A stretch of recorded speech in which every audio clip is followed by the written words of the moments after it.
So good afternoon, everyone. So in the previous class, we have started very short answer type questions. And in that, I think we have finished semiconductor devices topic. And we were supposed to start the next chapter, next important chapter for very short answer type question, that was dual nature of radiation and matter. So as I said, from this particular topic, you can expect 2 VSAQs in your examination. So let us study today's topic, that is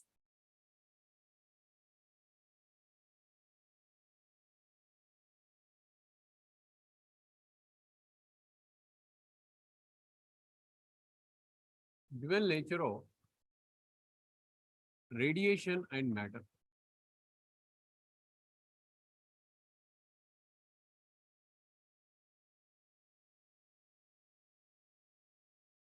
So in this, I think we have seen two questions. The first question that we have seen was regarding de Broglie's wavelength.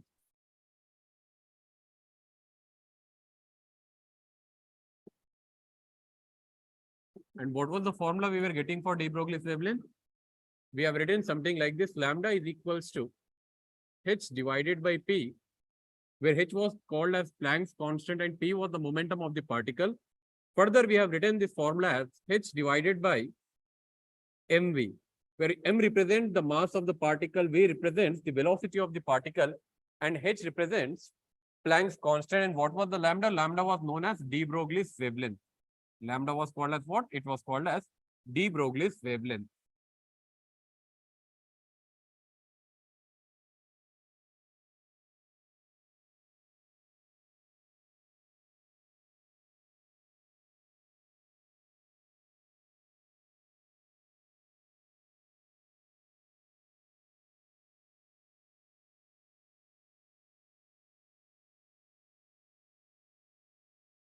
So the next question that we have seen was regarding Einstein's photoelectric equation. And what was the formula I have written? I have written that energy of photon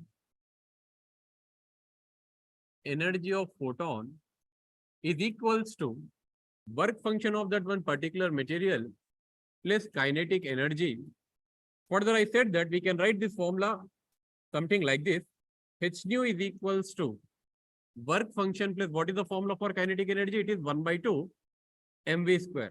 And in terms of kinetic energy, this formula will become 1/2 mv square is equals to h nu minus w, where w represents what? W represents work function.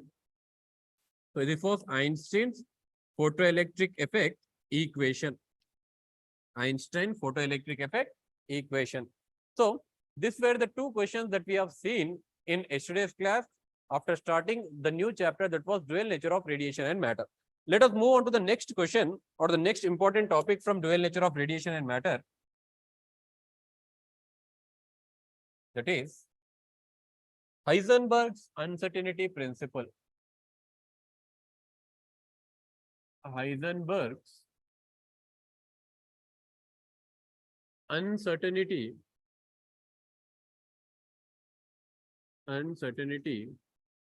principle. Heisenberg uncertainty principle.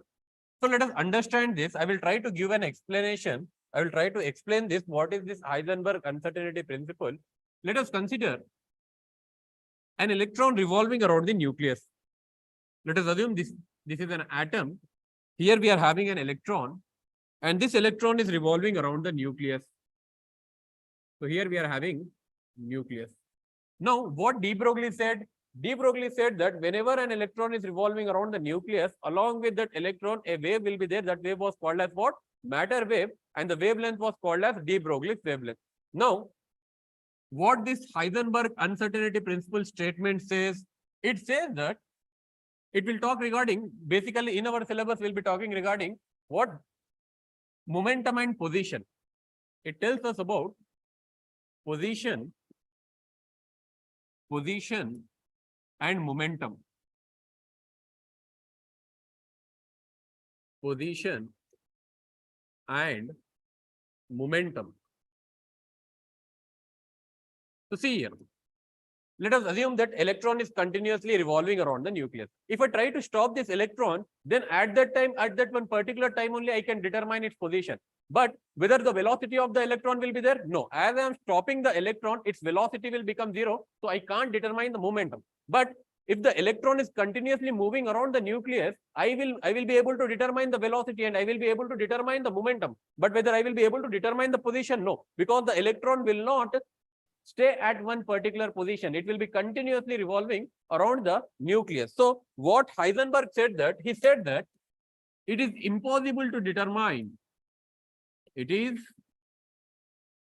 impossible to determine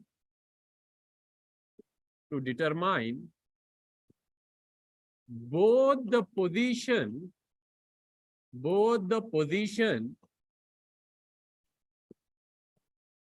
and momentum, both the position and momentum of a particle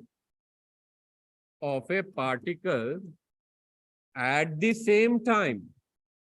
This was the statement given by whom? This was the statement given by Heisenberg. What is that? It is impossible to determine both the position and momentum simultaneously. And what does it mean? At one particular time, you can't determine both the position and momentum. Either you can determine position or you can determine momentum, but at the same time, you can't determine both the position and momentum. So in the examination, you will be getting a question, state the Heisenberg uncertainty principle. What you are supposed to write? You are supposed to write this definition. What is this statement? It is impossible to determine both the position and momentum of a particle at the same time, or sometimes you can write simultaneously. What does simultaneously means? It means at the same time. So I hope you will write this answer in the examination. Let us move on to the next topic, that is work function. Work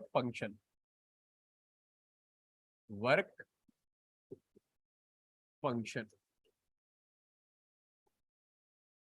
See here, what is the meaning of work function? Let us understand. Let us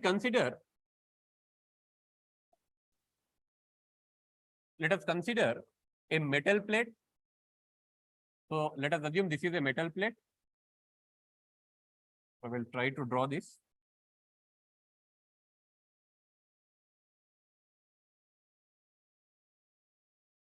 This is a metal surface.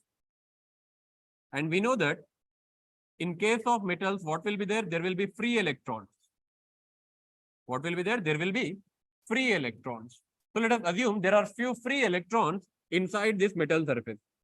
So these are the free electrons on the metal surface. Now, in order to make these electrons to get ejected from the metal surface, what I am supposed to do? I am supposed to supply some energy. Assume that I am giving some energy to one particular electron. Let this metal surface is having some work function 1.5 electron volt. 1.5 electron volt. Now, if I give an electromagnetic wave to this particular, it is not possible to give to it this particular electron. For your understanding, I am explaining this. Assume that I am giving this electron some amount of energy. How much amount of energy? I am giving 1 electron volt energy. But work function is the property of the metal. For this electron to get ejected from the metal surface, how much minimum energy I should supply? I should supply a minimum energy of 1.5 electron volt. But how much energy I am giving? Only 1 electron volt I am giving. So whether the electron will come out of the metal surface, it won't come. So how I can define this work function? It is the property of a material. What is that? It is a property of a material. What is work function? It is a property of material. So how you can define work function? The minimum energy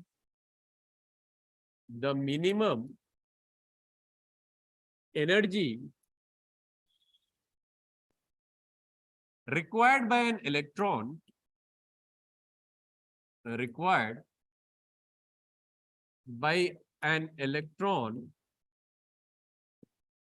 to get ejected from the metal surface, from the metal surface, from the metal surface. This is called as work function. What is that? It is a property of a material. And how I can define the work function? It is the minimum amount of energy required by an electron to get ejected from the metal surface. And what is the formula for work function? Work function is given as W is equals to H nu naught, where nu naught is called as threshold frequency.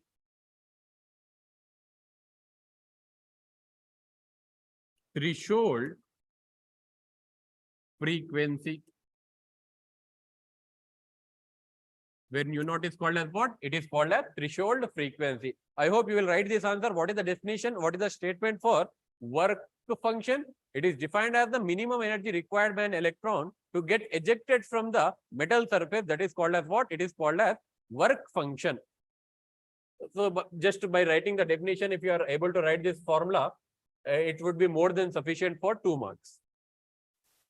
So let us go on to the next important question from this chapter, that is photoelectric effect.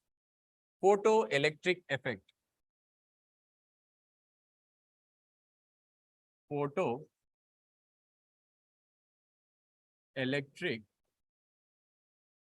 effect. So this is a basic question which you might have already studied. Even in chemistry also, you'll be studying this concept. Photoelectric effect. Again, I'm considering a metal surface, and metal surface consists of what? It consists of free electrons. It consists of free electrons. And work function is the property of this particular material. So the work function of this metal is how much? W. Now see here, what I will be doing? I'll be making some electromagnetic radiations to fall on the metal surface. If those metal surface, whatever radiations that are falling on, the electrons will absorb the energy. If they are absorbing the energy greater than the work function, then electrons will come out of the metal surface with some amount of kinetic energy. This phenomena is called as what? This phenomena will be known as photoelectric effect. So what I am doing, how I can write? When a light of suitable frequency,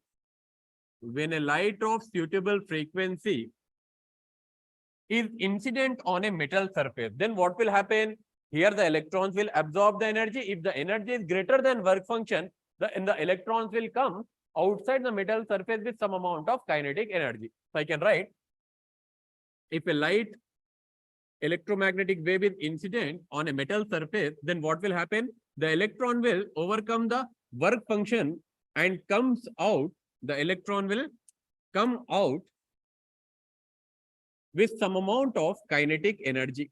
The electron will come out with some amount of kinetic energy. So when a light of suitable frequency is incident on a metal surface, what will happen? The electrons get ejected from the metal surface with some amount of kinetic energy. So this phenomena is called as what? Photoelectric effect. So already we have written the equation for this photoelectric effect. What was the equation?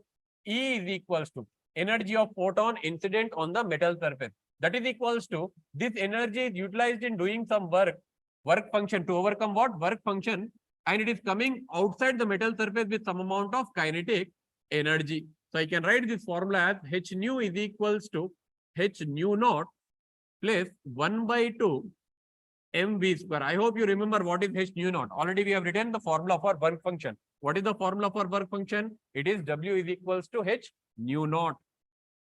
So here from kinetic energy, this will become what? 1 by 2 mv square is equals to H of nu minus nu naught. So how you can define this Einstein's photoelectric effect phenomena? So whenever a light of suitable frequency is incident on a metal surface, what will happen? The electron will absorb that energy, and if that energy is greater than work function, they will overcome the work function of the metal and they will come outside the metal surface with some amount of kinetic energy. This phenomena is called as what? This phenomena is called as photoelectric effect. This phenomena is called as what? It is called as photoelectric effect. So now, so if you want, I can write the definition here. So it will be better if I write the definition. You can just note down the definition and write down in the examination.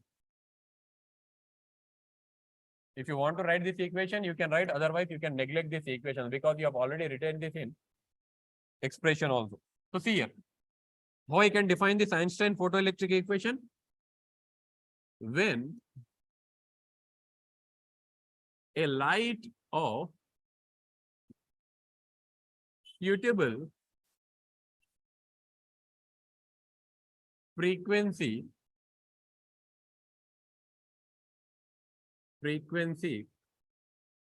is incident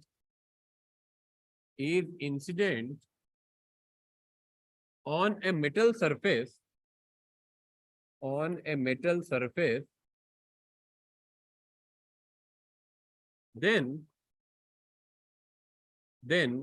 electrons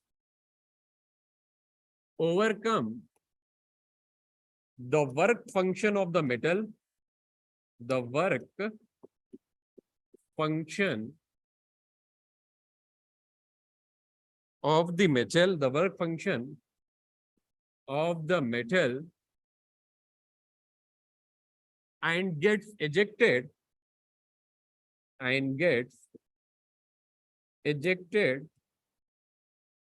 with some kinetic energy. Either you can write this definition or you can simply write down, when a light of suitable frequency is incident on a metal surface, then electron gets ejected from the metal surface with some kinetic energy. After that, we can write this expression. What is that? Energy of a photon is equals to work function plus kinetic energy. Or you can directly write this equation. If you are able to remember, you can write this equation. Kinetic energy is equals to energy of photon minus work function. So either way, you can write down this formula. So what is the statement for Einstein photoelectric effect? When a light of suitable frequency is incident on a metal surface, what will happen? Electron gets ejected from the metal surface. And the kinetic energy of ejected electron is given as what? Kinetic energy is equals to energy of photon minus work function. Okay. Now let us move on to the next topic. Next concept is, what are photosensitive substances? Or what are photosensitive materials? So see here, the photosensitive materials are lithium, sodium,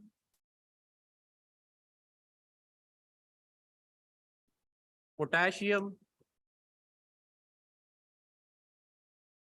cesium. So these are the few materials which exhibit photosensitiveness. What does this mean? Whenever even a visible light falls on this material, they will start to eject the electrons. So whenever, generally, what is the meaning of Einstein photoelectric effect? It means that when a light of suitable frequency, which type of frequency? Suitable frequency falls on the metal surface, the electrons will get ejected from the surface. So there are certain substances like lithium, sodium, potassium, and cesium. Whenever even a visible light falls on that metal surface, electrons will be ejected from those metal surface. These materials are called as what? Photosensitive materials. What is the meaning of photosensitive material? Even a visible light is falling on that particular material, what will happen? Electrons will get ejected from the surface of that material. Which type of material? Lithium, sodium, potassium, and cesium. Okay. This is very small basic answer. I hope you will remember this. The next question from these are cathode rays.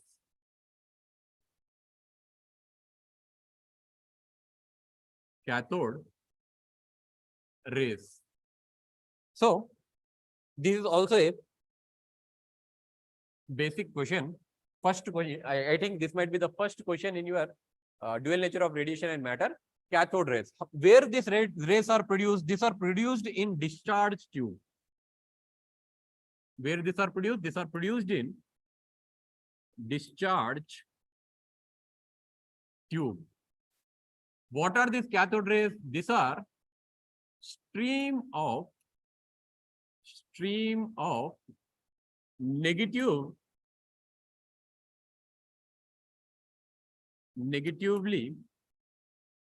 charged particles, negatively charged particles. When they are produced at low pressure, that is 0.001 mm of Hg, and at a potential difference of, at a high potential difference, that is greater than 10 kilovolts, that is greater than 10 kilovolts, greater than 10 kilovolts. So see here, what are cathode rays? Cathode rays are nothing but a stream of negatively charged particles. Where they are produced? They are produced in a discharge tube at which pressure? At very low pressure and high potential difference of how much? More than 10 kilovolts potential difference. Then which type of rays will be produced? Then cathode rays will be produced. I hope you understood this one. What are cathode rays? Cathode rays are produced in discharge tube. What are they? They are negatively charged particles. And what is the condition for producing this cathode rays? At low pressure and very high potential difference. So the last question from this chapter is Millikans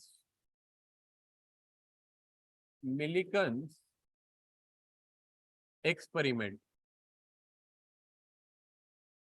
I think this question was asked in your annual examination.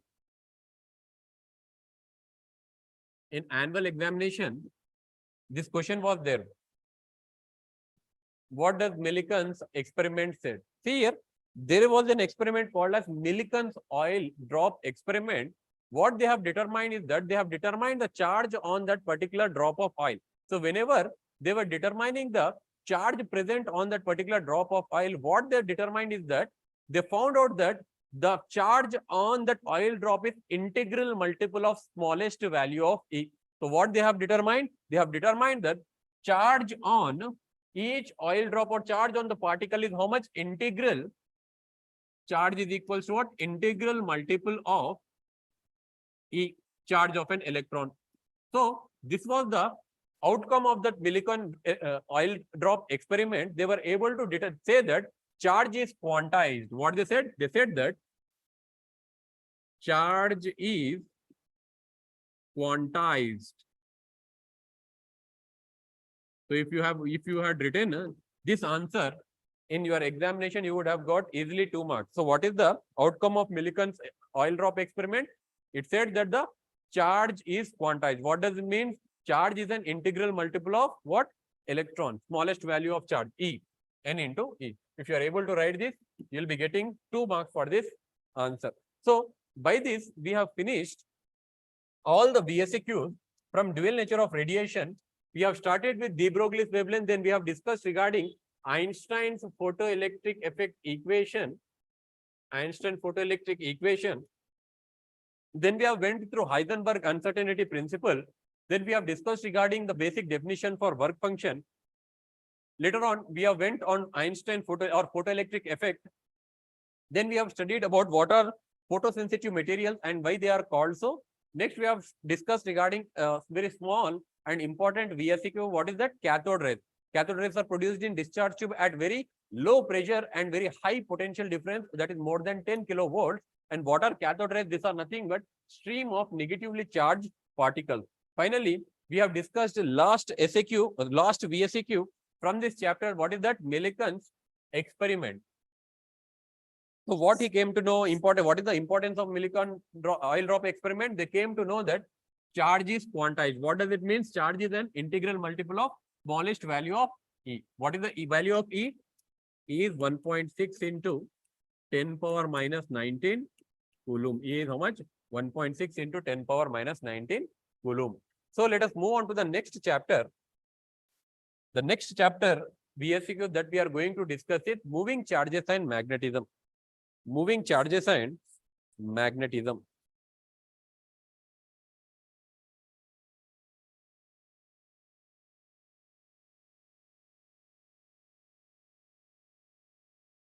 moving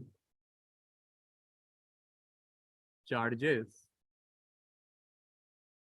and magnetism.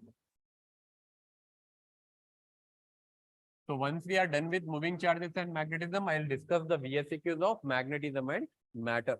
Now see here, what are the important concepts in moving charges and magnetism means? Actually, there is a question in your textbook. What the question will be? He'll be telling that there is a magnetic field.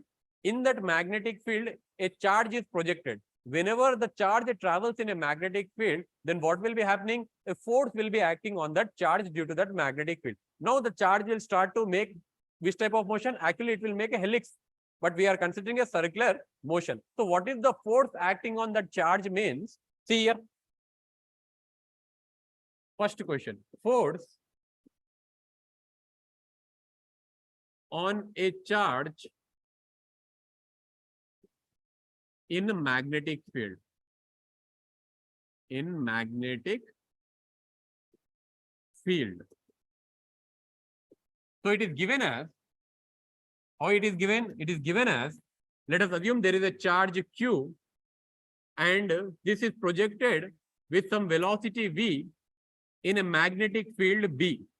So there is a charge Q which is projected with some velocity V in a magnetic field B. Then the force acting on the charge is given as F is equals to QVB sine theta. Remember this formula directly. In the question, he will be telling that there is a charge which is projected with velocity. There is a charge Q which is projected with velocity V in a magnetic field. Then the force acting on the charge will be. Then the force acting on the charge will be what? F is equals to QVB sine theta. So similar to this, we are having one more question. That is force on a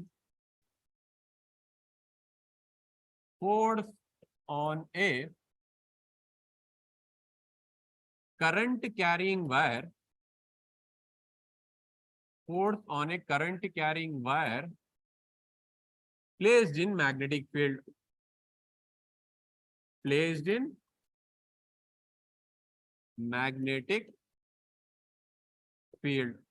So this is the next important question from this chapter. What is that chapter? Moving charges and magnetism. So what is there? We have placed a current carrying wire in a magnetic field. Then the force acting on the wire is given as F is equals to Bil sine theta, B-I-L sine theta, B-I-L sine theta. So see here, whenever a charge is placed in a uniform magnetic field, then what is the force acting on the charge? The force acting on the charge is how much? It is QVB sine theta. Similarly, whenever we are placing a current carrying wire in a magnetic field, then what is the force acting on that current carrying element? It is given as F is equals to Bil sine theta. I hope you will remember these two answers. One is F is equals to QVB sine theta. Other one is F is equals to BIL sine theta. When we will be using QVB sine theta? Whenever a charge is projected with some velocity V in a uniform magnetic field. And when we will be using F is equals to Bil sine theta whenever a current carrying wire is placed in a magnetic field. I hope you will remember this answer. Let us move on to the next important question from this chapter. So what is that question? State Ampere's law and Biot-Savart law. Third question is Ampere's law. And what is the fourth question? The fourth question is Biot-Savart law. Biot-Savart law. Again, this question we have already discussed in 4 marks answer, isn't it? We have discussed the 4 mark answer for Ampere's law, and we have discussed the 4 mark answer for Biot-Savart law. But here in VSEQs also he will be asking this question. So you are just supposed to write down the statement for Ampere's law and statement for Biot-Savart law. So what is the formula for Ampere's law? We know that integral B bar dot DL bar is equals to mu naught into I net. And what was the formula for Biot-Savart law? It was dB is equals to mu naught by 4 pi into I dl sin theta divided by r square. I hope you remember the statement for Ampere's law. What was the statement for Ampere's law? Which type of integral is this one? Whether this is line integral, surface integral, or volume integral. This is a line integral. So I can say that the line integral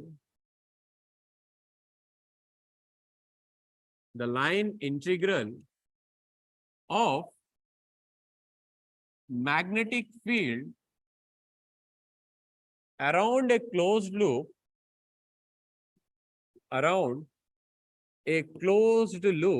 you can write magnetic field induction also, around a closed loop is equals to mu naught times the net current enclosed mu naught times the net current enclosed. So what you are supposed to do? Just you are supposed to write the definition, no need of doing any explanation. So what is the statement or definition for Ampere's law? The line integral of magnetic field around a closed loop is equals to mu naught times the net current enclosed by that closed surface. So similarly, you can write the Biot-Savart law as what? The magnetic field induction at a point P is, what is that? Magnetic field induction at a point P is directly proportional to current element and inversely proportional to square of the distance between that length current element and point P, and directly proportional to sine of the angle between that length element and position vector r. So if you are able to write these 3 points or explain these 3 points, then you will be getting 2 marks. So these are the other 2 important questions from moving charges and magnetism. Let us move on to the next question, which is very, very important. When we look into the previous year papers, you will be getting these 3 questions only. What is the differentiation between ammeter and voltmeter? How we can convert a galvanometer into voltmeter? How we can convert a galvanometer to ammeter? So these 3 questions are very, very, very important questions for your examination. So the first question that we are going to discuss is difference between ammeter and voltmeter. Fifth one, ammeter and voltmeter.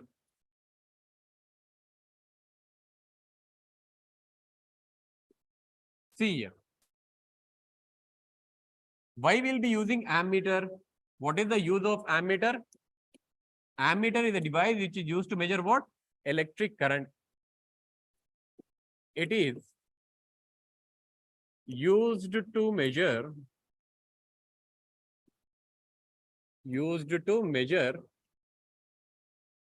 electric current. And why we'll be using voltmeter? Voltmeter is used to measure,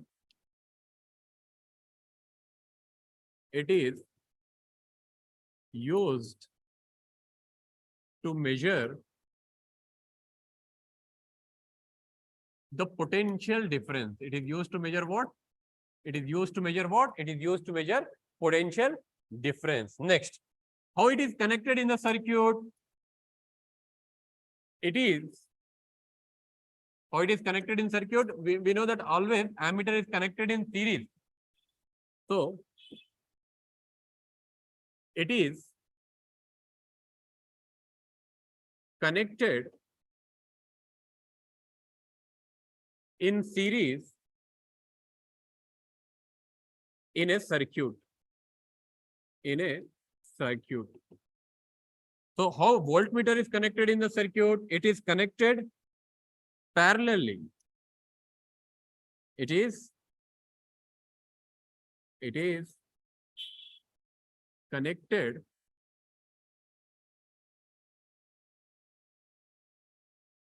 parallel in a circuit. So here ammeter will have low resistance. It has low resistance, whereas voltmeter will have high resistance. It has high resistance. So like this, you can write n number of points, but we are writing this answer for very VSAQs only. So if you are able to write 2 points, that will be more than sufficient. So what will be the unit of current? We know that current is measured in amperes. And what is the unit of voltmeter? Volts. Potential difference. Potential difference is measured in volts. If you want, you can write that also. Current is measured in amperes. Here voltmeter is used to determine the potential difference, and its units are volts. If you want to write, you can write. So this is the other important question from which chapter? Moving charges and magnetism. Let us move on to the next important question from this chapter, that is conversion of galvanometer to voltmeter and conversion of galvanometer to an ammeter. So the next question is sixth question. Conversion of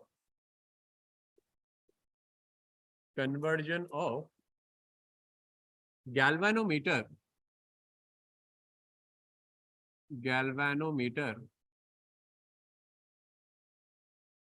to voltmeter.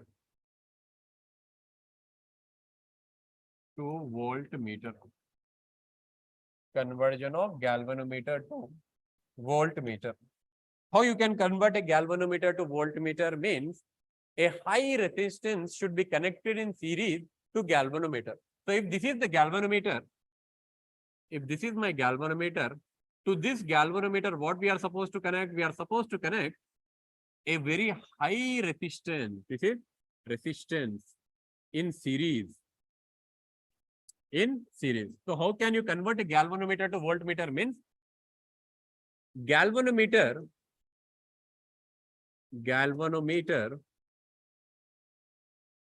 can be converted to a voltmeter by connecting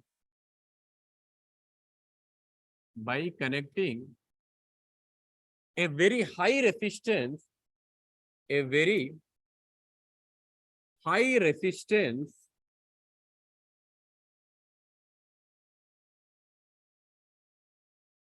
in series.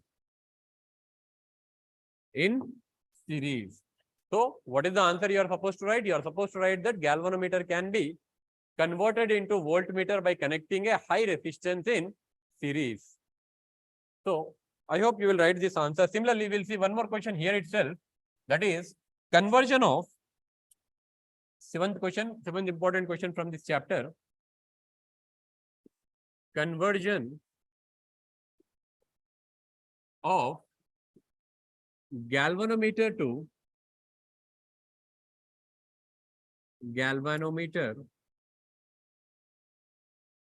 ammeter. To what? Ammeter. Conversion of galvanometer to ammeter. How we can convert a galvanometer to ammeter means we'll be adding a very low resistance in parallel to galvanometer. If this is galvanometer, here we'll be attaching a low resistance R in parallel to what? Galvanometer. This type of arrangement is called as shunt resistance. This is called as what? Shunting. So what is the meaning of shunt? Here we are attaching a resistance in parallel to what? We are attaching a resistance in parallel to galvanometer. So you can write the answer something like this. Galvanometer can be converted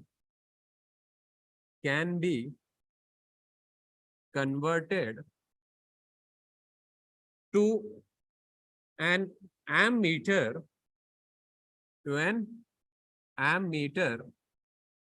by connecting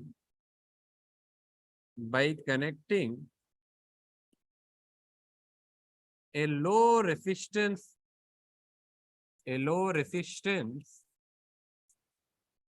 known as shunt in parallel, shunt in parallel to the galvanometer, to the galvanometer. So this is the end of this answer.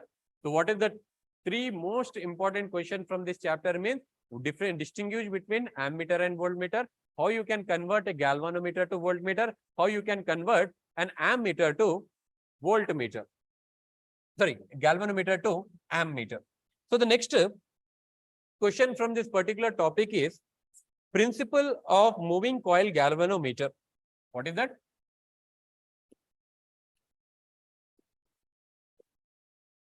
Principle of moving coil galvanometer. MCG represents what? MCG represents moving coil galvanometer. So what will be the answer?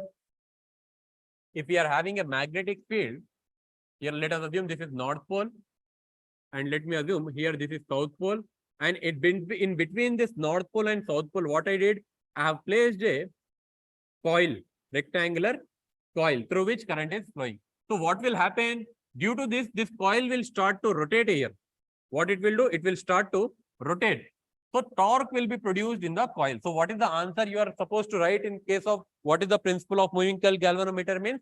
Whenever a current coil carrying coil is placed in between the magnets, what will happen? A torque will be developed in the coil. So due to that, what will happen? This coil will start to rotate. This is the principle of what? This is the principle of moving coil galvanometer. So what you can write? When a current carrying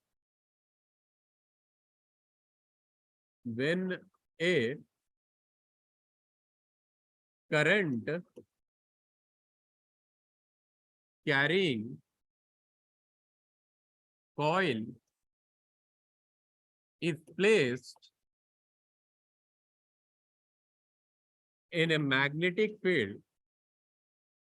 in a magnetic field, then what will happen? It experiences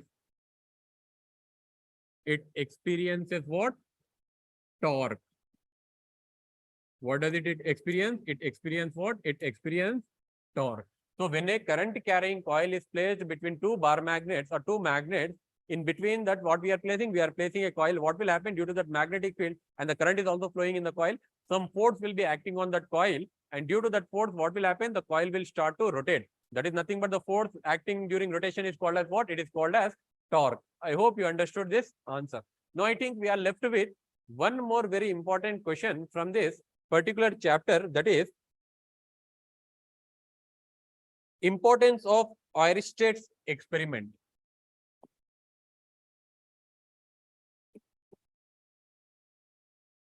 Oersted experiment.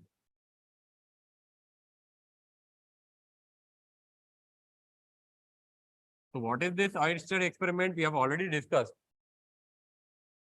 Experiment. Yeah.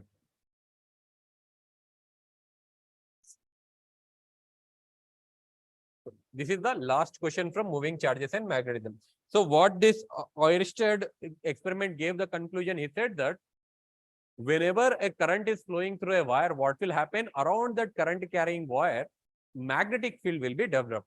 So here we came to know that there is some relation between electric field and magnetic field. Not only whenever a current is flowing through the wire, not only electric field is created, but along with that, a magnetic field is also created. So our Oersted experiment gives the link between electric and magnetic field. So what is the answer we are supposed to write, sir? Mean nothing. Just write on that whenever a current, according to Oersted's experiment, whenever a current is flowing through a wire, what will be happen? A magnetic field will be created in its surrounding. If you are writing this one, it will be more than sufficient. What you will be writing? Whenever a current is flowing through a wire, then what will happen? Magnetic field will be created in its surrounding.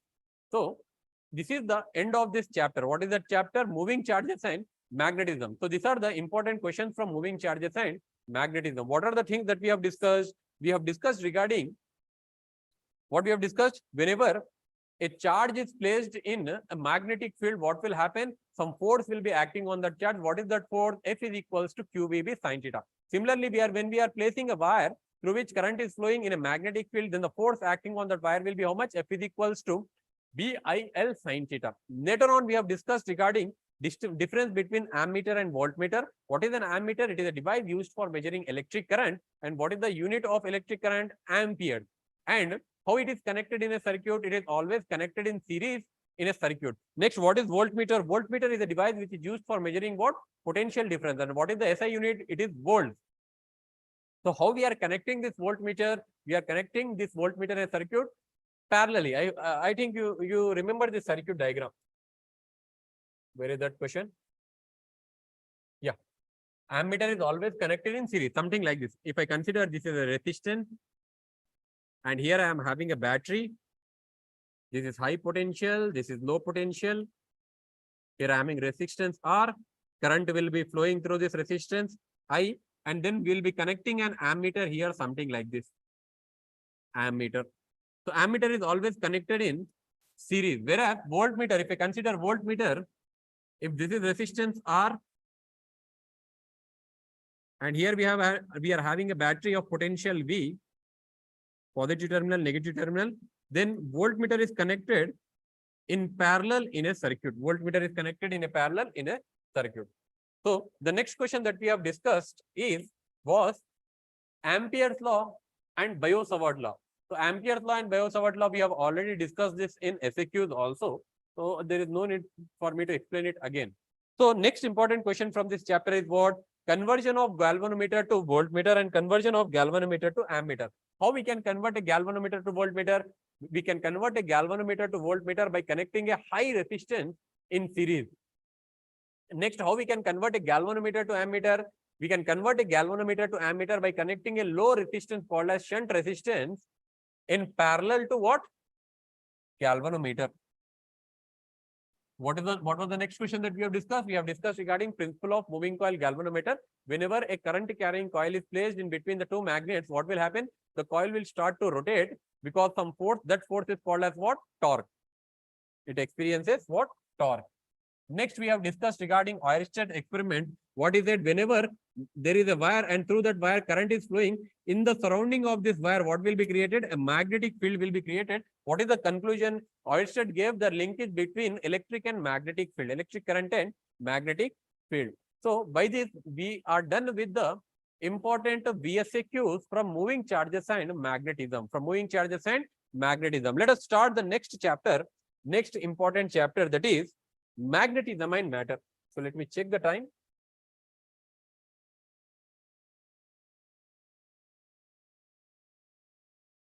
So the time is okay. We'll start this chapter. What is it?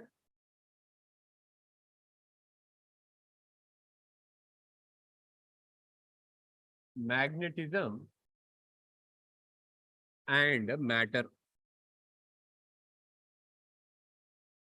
So from this chapter also you will be getting 2 VSAQs. From magnetism and matter also you are getting 2 VSAQs. I'll be writing one question. This is very important question. See here. Many times they have asked this question. First question. Classify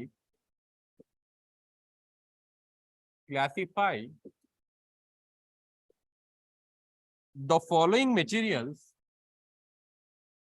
The following materials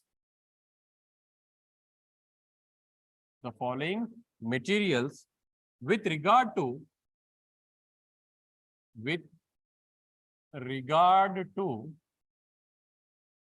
magnetism.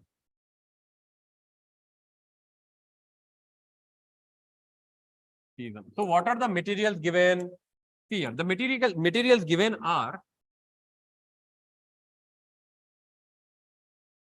manganese. The next material given is cobalt. The next material given is nickel.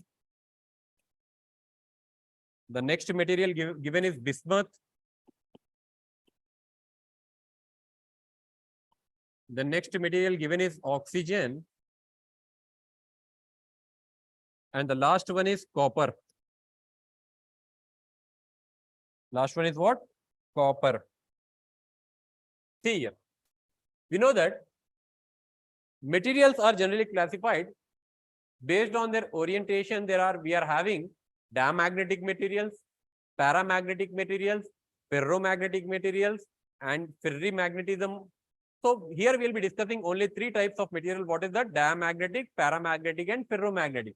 So out of this given material, we are supposed to determine which material is paramagnetic material, which material is diamagnetic material, which material is ferromagnetic material. So for that, please remember one small trick. What is that? It is B, C, D, O, M, P. So what is that? I said that there are materials are what? Diamagnetic materials. Diamagnetic, paramagnetic, paramagnetic, and ferromagnetic. Ferromagnetic. So see here. Remember this one. What is that? BCD OMP. BCD OMP. What this BCD represents? Bismuth, copper are diamagnetic. Bismuth, copper are what? Diamagnetic. So where is bismuth? So bismuth and next one copper are what? Which type of material? These are diamagnetic materials. Diamagnetic materials.